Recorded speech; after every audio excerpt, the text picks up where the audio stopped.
저는 79살까지 제 부모님이 저를 버렸다고 믿었습니다. 고아원 원장 선생님께서 그렇게 말씀하셨으니까요.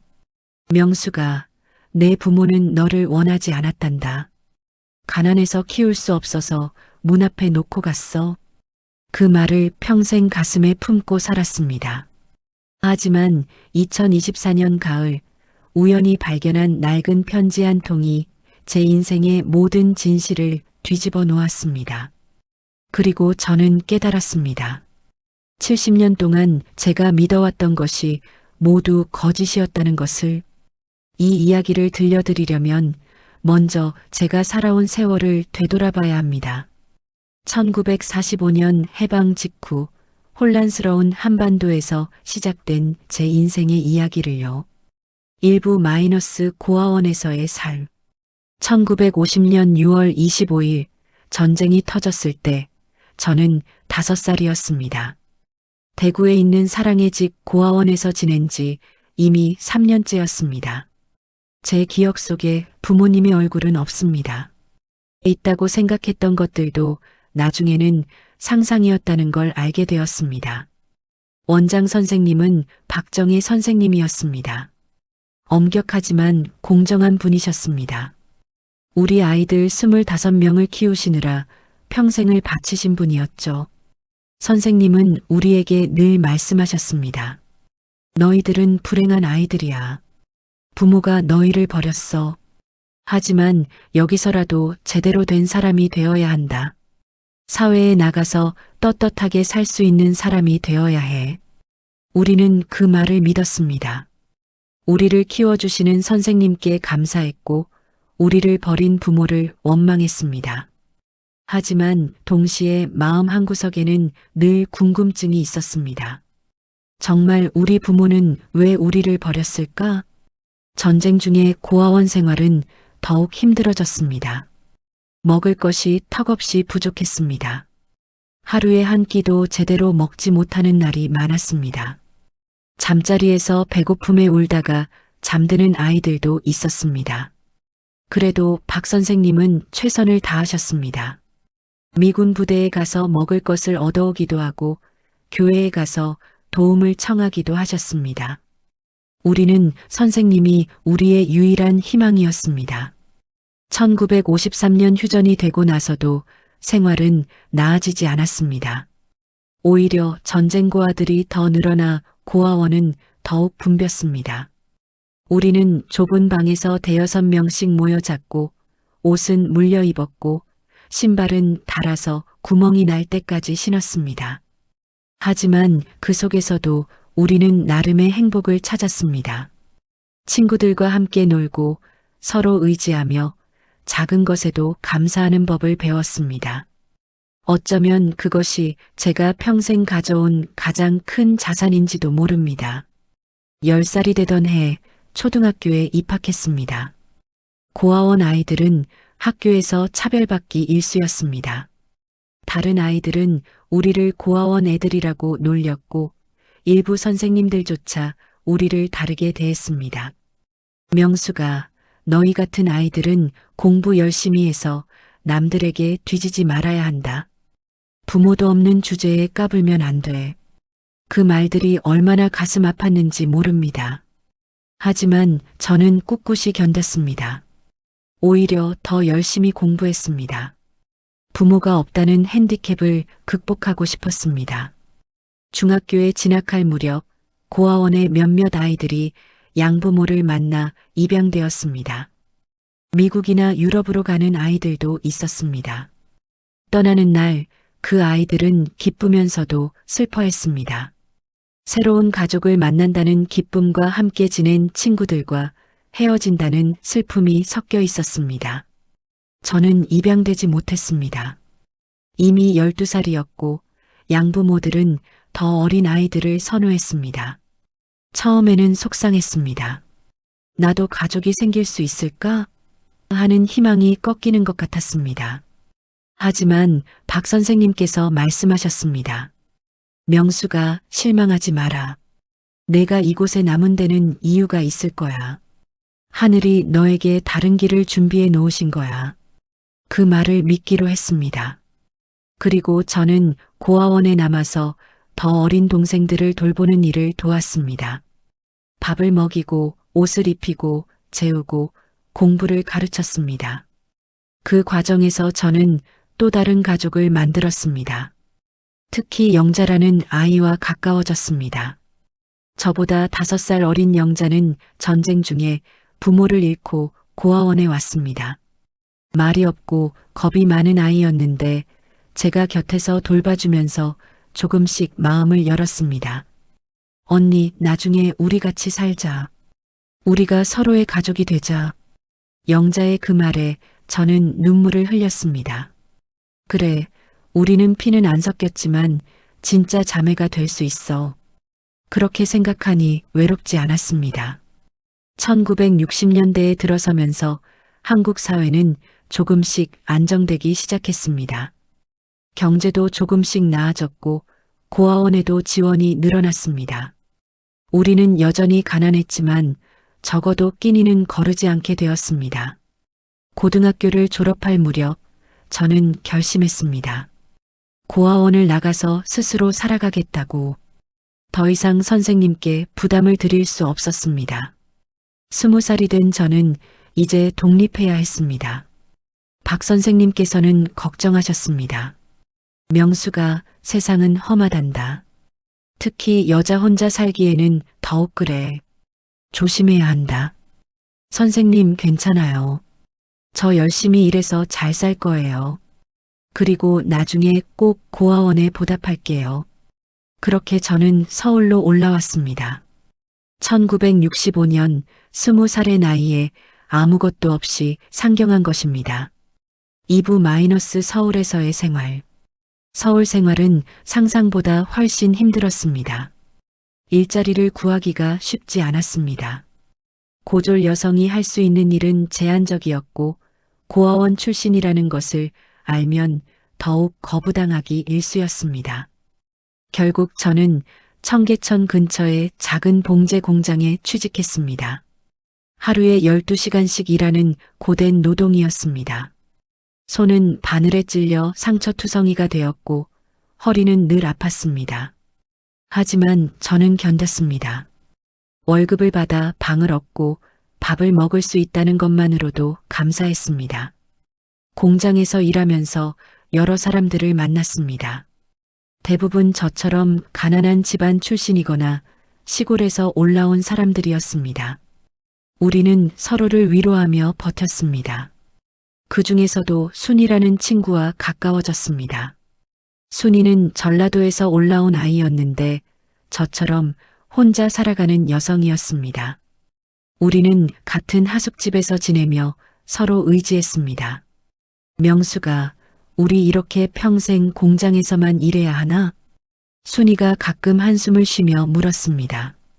저도 같은 생각이었습니다. 하지만 달리 방법이 없었습니다. 그래도 견뎌야지. 우리가 할 수 있는 게 이거밖에 없잖아. 그렇게 몇 년을 보냈습니다.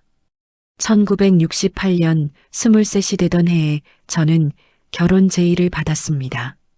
같은 공장에서 일하는 남성이었는데 성실하고 착한 사람이었습니다. 그의 이름은 김철수였습니다. 저보다 4살 위였고 경상도 시골 출신이었습니다. 그도 가난한 집안에서 자라 서울로 올라와 일하고 있었습니다. 명숙 씨, 우리 같이 살아요. 둘이서 힘을 합치면 더 잘 살 수 있을 거예요.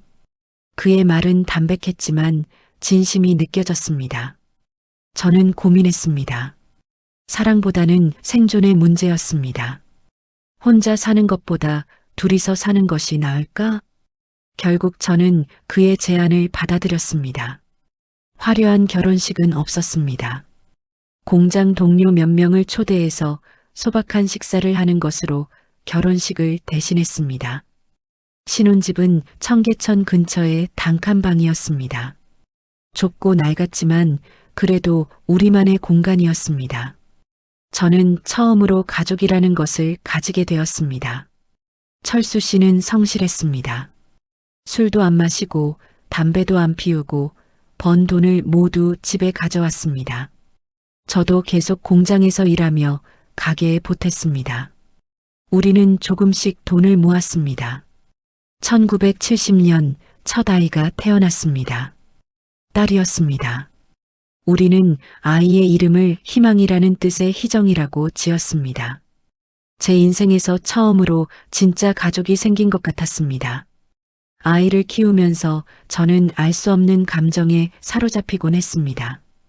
이 작은 생명을 제 품에 안고 있으면 문득 궁금해졌습니다.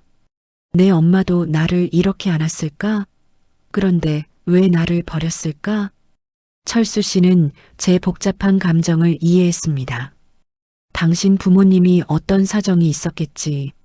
하지만 우리 희정이는 절대 그런 일 없을 거요. 우리가 평생 책임지고 키울 거니까. 그 말에 위안을 받았습니다. 그래, 나는 내 딸에게만큼은 좋은 엄마가 되어야지. 하지만 현실은 녹록지 않았습니다. 아이를 키우면서 일을 계속하기가 어려웠습니다. 결국 저는 공장을 그만두고 집에서 내직을 하기 시작했습니다. 옷감을 가져와서 집에서 바느질을 하고 납품하는 일이었습니다. 돈은 적게 벌었지만 아이를 돌볼 수 있었습니다. 1972년 둘째 아이가 태어났습니다. 이번에는 아들이었습니다. 우리는 아이의 이름을 민수라고 지었습니다. 두 아이를 키우면서 우리 집은 가난했지만 행복했습니다. 철수 씨는 낮에는 공장에서 일하고 밤에는 야간 경비 일을 했습니다. 거의 잠을 못 잘 정도로 일했습니다. 저도 아이들을 재운 후 밤늦게까지 바느질을 했습니다. 우리는 조금이라도 더 나은 삶을 위해 버텼습니다. 1980년대에 들어서면서 한국 경제가 빠르게 성장했습니다. 우리 가정도 조금씩 나아졌습니다. 단칸방에서 벗어나 작은 아파트로 이사할 수 있었습니다. 아이들도 학교에 잘 다니고 있었습니다. 하지만 제 마음 한구석에는 늘 빈 공간이 있었습니다. 부모님에 대한 그리움이었습니다. 아니, 그리움이라기보다는 궁금증이었을까요? 왜 나를 버렸을까? 정말 나를 사랑하지 않았을까? 어느 날 희정이가 학교에서 가족사 조사 숙제를 가져왔습니다. 할아버지, 할머니에 대해 조사해 오라는 것이었습니다. 엄마, 할아버지, 할머니는 어떤 분이셨어? 희정이의 순진한 질문에 저는 말문이 막혔습니다. 뭐라고 대답해야 할까? 사실을 말해야 할까? 희정아, 엄마는 어릴 때 부모님을 여의었단다. 그래서 잘 기억이 안 나. 거짓말이었습니다. 여의었다고 한 것은 차마 버림받았다고 말할 수 없어서였습니다. 희정이는 그냥 믿었습니다. 하지만 저는 그날 밤 잠을 이루지 못했습니다. 철수 씨가 제 손을 잡았습니다. 당신 너무 자책하지 마시오. 당신은 좋은 엄마요. 고마워요. 하지만 가끔은 궁금해요. 내 부모님이 정말 어떤 분들이었을까? 지금 어디 계실까? 살아계시다면 이른이 넘으셨을 거요. 어디선가 당신 생각하고 계실지도 몰라요. 그럴까요? 저를 버린 부모님이 저를 생각하고 계실까요? 저는 알 수 없었습니다. 1990년대 아이들이 성장하면서 집안은 더욱 안정되었습니다. 희정이는 대학에 진학했고 민수도 고등학교에 다니고 있었습니다. 저는 여전히 봉제 일을 했지만 이제는 작은 봉제방을 운영하며 다른 사람들을 고용할 정도가 되었습니다. 철수 씨도 공장에서 관리직으로 승진했습니다. 우리는 가난에서 벗어나 중산층의 삶을 살게 되었습니다. 어렵게 살았지만 열심히 일한 보람이 있었습니다. 그런데 1998년 IMF 경제위기가 왔습니다. 철수 씨가 다니던 공장이 부도가 났습니다. 하루아침에 실직한 철수 씨는 충격에 빠졌습니다. 명수가 미안하오. 내가 이 나이에 백수가 되다니. 괜찮아요. 우리 다시 시작하면 돼요. 지금까지 잘 해왔잖아요. 하지만 쉽지 않았습니다. 50대의 나이에 새 일자리를 찾기란 하늘의 별 따기였습니다. 다행히 제 봉제방이 있어서 근근히 생활할 수 있었습니다. 그 시기에 철수 씨는 많이 힘들어했습니다. 가장으로서의 자존감이 무너진 것 같았습니다. 저는 그런 남편을 위로하며 버텼습니다. 당신, 우리 여기까지 온 거 대단한 거예요. 고아원에서 자란 여자와 가난한 시골 총각이 여기까지 왔잖아요. 조금만 더 힘내요. 철수 씨는 제 손을 꼭 잡았습니다. 당신 같은 아내가 있어서 다행이요. 2000년대에 들어서면서 상황은 다시 나아졌습니다. 경제가 회복되고 철수 씨도 택시 운전을 시작하며 다시 일을 시작했습니다. 희정이는 결혼해서 손자를 낳았고 민수도 직장을 다니며 자립했습니다. 저는 60대가 되어서도 봉제방을 계속 운영했습니다. 일이 좋아서라기보다는 쉬는 것이 어색해서였습니다. 평생 일만 해왔으니까요. 철수 씨와 저는 노후를 함께 보냈습니다. 손주들을 돌보고 가끔 여행도 다니고 평범하지만 행복한 노년이었습니다. 그렇게 세월이 흘러 2020년 철수 씨가 세상을 떠났습니다. 심장마비였습니다. 갑작스러운 일이었습니다. 50년을 함께 산 반려자를 잃은 슬픔은 말로 표현할 수 없었습니다. 장례식장에서 저는 철수 씨의 손을 잡으며 말했습니다. 당신 고생 많았어요. 나 같은 사람과 평생 살아줘서 고마워요. 홀로 남은 삶은 외로웠습니다. 아이들이 곁에 있었지만 반평생을 함께한 사람이 없다는 것은 큰 공허함이었습니다. 그리고 2024년 가을, 제 인생의 모든 진실이 밝혀지는 사건이 일어났습니다. 3부- 우연히 발견한 진실. 2024년 10월, 대구에 있는 고아원이 철거된다는 소식을 들었습니다. 사랑의 집 고아원이 재개발 지역에 포함되어 건물을 허물게 된 것입니다. 고아원 측에서 옛 원생들에게 연락이 왔습니다. 건물을 허물기 전에 혹시 가져가실 물건이 있으면 오세요. 라는 내용이었습니다. 저는 영자와 함께 대구로 내려갔습니다. 영자는 결혼해서 대구에 살고 있었는데 여전히 저를 언니라고 부르며 가깝게 지냈습니다. 고아원 건물은 낡고 초라했습니다. 70년 세월이 고스란히 느껴졌습니다. 박정혜 선생님은 이미 돌아가셨고 현재는 다른 분이 운영하고 계셨습니다. 명숙 씨, 영자 씨, 오랜만이네요.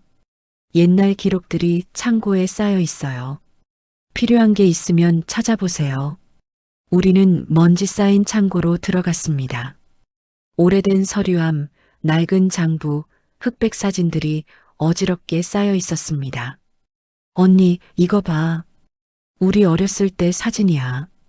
영자가 한 사진첩을 펼쳐 보였습니다.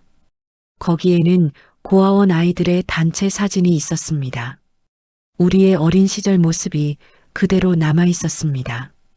저는 사진을 보며 추억에 잠겼습니다. 그때는 힘들었지만 그래도 함께였기에 견딜 수 있었던 시절이었습니다.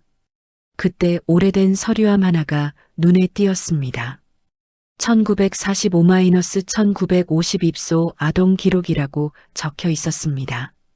저는 그 서류함을 열어봤습니다. 낡은 서류들이 가득했습니다. 하나하나 넘기다가 제 이름이 적힌 서류를 발견했습니다. 한명숙-1945년 10월 15일 입소. 그 아래에는 간단한 기록이 적혀 있었습니다. 부모 한진수, 김순자. 주소 대구시 남산동 45번지. 입소 사유 부모의 요청. 저는 그 글을 보고 얼어붙었습니다. 부모의 요청? 박 선생님은 제가 문 앞에 버려졌다고 했는데, 그리고 더 놀라운 것이 있었습니다. 서류 뒤편에 작은 봉투가 붙어 있었습니다. 봉투 안에는 낡은 편지 한 통이 들어 있었습니다. 손이 떨렸습니다. 저는 조심스럽게 편지를 꺼내 펼쳤습니다. 편지 내용. 사랑하는 명수가, 엄마가 이 편지를 쓰는 지금 내가 평화롭게 잠들어 있구나. 이제 겨우 100일이 지난 작은 아기인데 엄마는 너를 떠나보내야 한다. 명수가 엄마가 너를 사랑하지 않아서가 아니란다. 오히려 너무나 사랑하기 때문에 이런 결정을 하는 거야. 내 아빠는 독립운동을 하다가 일본 경찰에 쫓기고 있어. 우리 가족은 매일 생명의 위협을 받고 있단다. 언제 일본 경찰이 들이닥칠지 모르는 상황이야. 며칠 전에는 이웃집이 습격을 받았어. 온 가족이 끌려갔고 그 집 아기는 차마 말할 수 없는 일을 당했단다. 엄마는 내가 그런 일을 당하는 걸 절대 볼 수 없어. 내가 안전한 곳에서 자라기를 원해. 비록 엄마 곁은 아니더라도 안전하고 평화로운 곳에서 자라기를 바라. 박정희 선생님은 좋은 분이야. 고아원에서 아이들을 정성껏 돌봐주신단다. 선생님께 너를 맡기면 내가 안전하게 자랄 수 있을 거야. 명수가 엄마가 너를 버리는 게 아니야. 너를 지키는 거야. 전쟁이 끝나고 나라가 안정되면 엄마가 꼭 너를 찾으러 올게. 그때까지 건강하게 잘 자라다오. 엄마는 매일 내 생각을 할 거야. 너를 안아보지도 못하고 보내는 게 너무나 가슴 아프지만 이것이 너를 위한 최선이라고 믿어. 사랑한다, 명수가. 엄마의 사랑하는 딸. 1945년 10월 10일. 엄마 김순자가. 편지를 읽는 동안 제 눈에서 눈물이 멈추지 않았습니다. 79회 만에 알게 된 진실이었습니다. 저를 버린 게 아니었습니다. 저를 지키려고 보낸 것이었습니다. 언니, 왜 울어? 영자가 놀라서 물었습니다. 저는 떨리는 손으로 편지를 영자에게 보여줬습니다. 영자도 편지를 읽으며 눈물을 흘렸습니다. 언니, 이런. 우리는 한참을 서로 껴안고 울었습니다. 70년 동안 품었던 오해가 풀리는 순간이었습니다. 저는 서류를 더 뒤져봤습니다. 혹시 더 많은 정보가 있을까 해서였습니다. 그리고 또 다른 서류를 발견했습니다. 1946년부터 1953년까지 해마다 고아원에 보내진 송금 기록이었습니다. 보낸 사람은 김순자였습니다.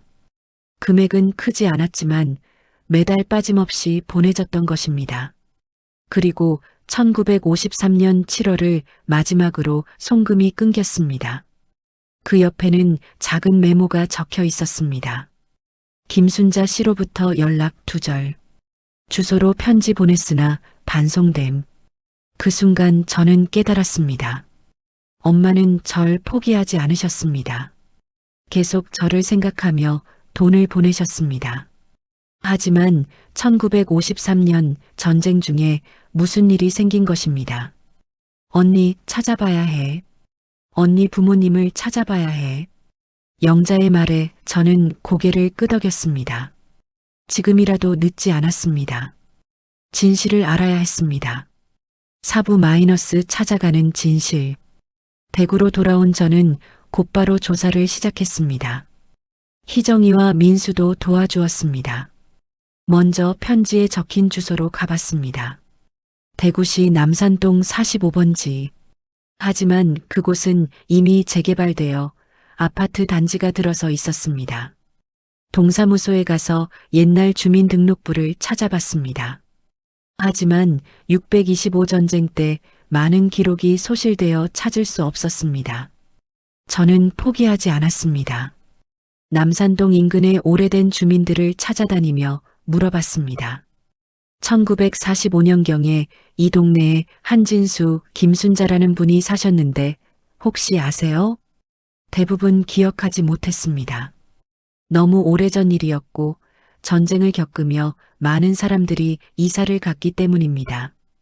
그러던 중 한 할아버지가 기억해냈습니다. 한진수? 그 이름 어디서 들어본 것 같은데. 아, 맞다. 독립운동하던 분 아닌가? 제 심장이 뛰기 시작했습니다. 네, 맞아요.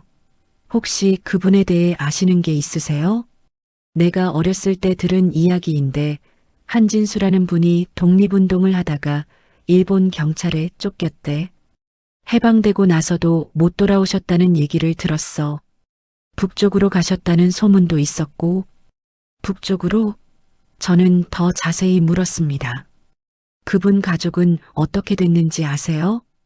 글쎄, 잘은 모르겠는데, 아내분이 혼자 아이를 키우다가 전쟁 때 피난을 갔다는 얘기를 들었어. 그 후로는 모르겠네. 저는 더 많은 사람들을 찾아다녔습니다. 그리고 남산동에서 오래 사신 한 할머니를 만났습니다. 김순자? 아, 그 사람 알지. 가여운 사람이었지. 어떻게 가여웠는데요? 남편이 독립운동하다가 행방불명됐잖아. 혼자서 애들을 키우느라 고생했지. 첫째 딸은 어렸을 때 어디 맡겼다는데 둘째 아들만 데리고 살았어. 둘째 아들? 저한테 남동생이 있었다는 말인가요? 그 아들은 어떻게 됐어요? 전쟁 때 같이 피난을 갔는데 부산으로 갔다는 얘기를 들었어. 그 후로는 못 봤지. 저는 부산으로 향했습니다. 부산에 가면 뭔가 단서를 찾을 수 있을 것 같았습니다. 부산의 피난민 기록을 찾아봤습니다. 전쟁기념관, 도서관, 동사무소를 다니며 자료를 뒤졌습니다. 그리고 마침내 한 기록을 발견했습니다. 1953년 부산 피난민 수용소 명단에 김순자, 한태수라는 이름이 있었습니다. 한태수? 그게 제 남동생 이름인가 봅니다. 더 조사를 해보니 김순자 씨는 1953년 8월에 수용소에서 병으로 돌아가신 것으로 기록되어 있었습니다. 전쟁 중에 영양실조와 과로로 쓰러지신 것 같았습니다. 그리고 한태수는 그 후 고아가 되어 어디론가 입양되었다는 기록이 있었습니다. 엄마는 저를 찾으러 오지 못하신 게 아니었습니다. 오고 싶어도 올 수 없었던 것입니다. 전쟁 중에 돌아가셨기 때문에 저는 엄마의 묘를 찾았습니다. 부산의 공동묘지에 무용고자로 묻혀 계셨습니다. 작은 표지석에는 김순자 1920-1953이라고만 적혀 있었습니다. 저는 엄마의 묘 앞에 무릎을 꿇고 한참을 울었습니다. 엄마, 명숙이에요. 늦게 찾아와서 죄송해요. 엄마가 저를 버린 줄 알고 평생 원망하며 살았어요. 하지만 이제 알았어요. 엄마가 저를 얼마나 사랑하셨는지. 저는 평생 쌓였던 원망과 상처가 녹아내리는 것을 느꼈습니다. 엄마, 저 잘 살았어요. 힘들었지만 포기하지 않고 살았어요. 좋은 남편 만나서 아이들도 낳고 손주들도 봤어요. 엄마가 바라셨던 대로 안전하고 행복하게 살았어요. 저는 엄마의 묘를 새로 단장했습니다. 제대로 된 비석을 세우고 주변을 깨끗이 정리했습니다. 그리고 정기적으로 성묘를 다니기로 했습니다. 이제 남은 것은 남동생을 찾는 것이었습니다. 한태수? 저보다 2살 어린 남동생. 입양 기록을 추적한 결과 한태수는 미국으로 입양된 것으로 나왔습니다. 1954년 5살의 나이에 미국 캘리포니아의 한 가정으로 입양되었습니다. 미국 이름은 티머시 한이었습니다. 저는 미국에 있는 입양기관에 연락했습니다. 그리고 몇 달의 조사 끝에 티모시 한을 찾아냈습니다. 그는 지금 캘리포니아에서 은퇴한 엔지니어로 살고 있었습니다. 가족도 있고 손주들도 있는 77살의 노인이었습니다. 저는 그에게 편지를 보냈습니다. 한국어와 영어로 된 편지였습니다. 태수야, 나는 내 누나 명숙이야. 70년 만에 연락하게 되어 미안해. 하지만 우리는 남매야. 엄마 아빠가 우리를 사랑했다는 걸 내가 알았으면 좋겠어. 한 달 후 답장이 왔습니다. 명숙 누나, 저를 찾아주셔서 감사합니다. 저는 평생 제 뿌리가 궁금했습니다. 이제야 제 이야기를 알게 되어 기쁩니다. 한국에 가서 누나를 꼭 만나고 싶습니다. 2024년 12월 티모시 한이 한국을 방문했습니다. 인천공항에서 우리는 70년 만에 재회했습니다. 그는 이제 완전히 미국인이 되어 있었습니다. 한국말도 거의 못했습니다. 하지만 그의 눈빛을 보는 순간 저는 알 수 있었습니다. 우리가 남매라는 것을. 누나. 그가 서툰 한국말로 저를 불렀습니다. 우리는 말없이 서로를 껴안고 울었습니다. 우리는 함께 엄마의 묘를 찾아갔습니다. 티모시도 엄마 앞에 무릎을 꿇고 한참을 울었습니다. 맘, 임희, 요선 이즈희. 엄마, 저 여기 있어요. 아들이 여기 왔어요. 우리는 엄마께 말씀드렸습니다. 엄마의 아이들이 모두 잘 살았다고. 엄마의 선택이 옳았다고. 우리가 안전하게 자라서 각자의 삶을 잘 살았다고.